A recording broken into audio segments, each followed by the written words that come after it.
কে অপপ্রচার করছে? চিন্ময় কৃষ্ণ প্রভুকে গ্রেপ্তার, তাকে প্রসাদ দিতে গেছিল, আরো 2 সন্ন্যাসীকে গ্রেপ্তার। এটা কি অপপ্রচার? চট্টগ্রাম জুড়ে, রংপুর জুড়ে, বাংলাদেশে মন্দিরগুলোতে হামলা, এটা কি অপপ্রচার? ছবিগুলো তাহলে মিথ্যা?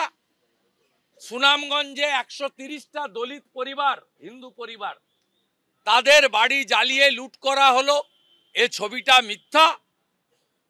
ইসকনের গোশালাতে ঢুকে লোহার রড দিয়ে গরুগুলোকে যেভাবে পিটিয়ে পিটিয়ে মারছে, এটা মিথ্যা?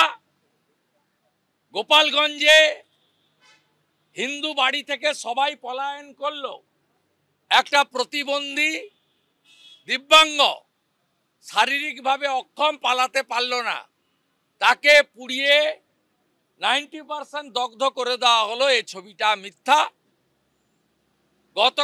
গত পরশু ঢাকার ইস্কন মন্দিরে প্রভু জগন্নাথ দেব, রাধা মাধবের মূর্তি ভাঙা হলো, এটা মিথ্যা?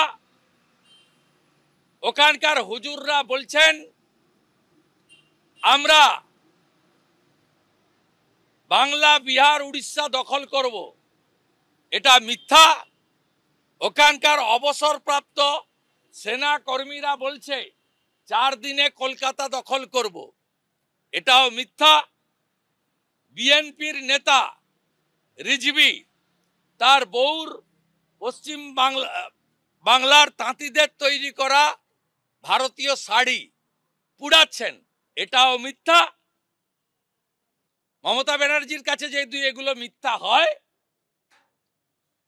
গোটা পৃথিবীর মানুষের কাছে এটাই চরমতম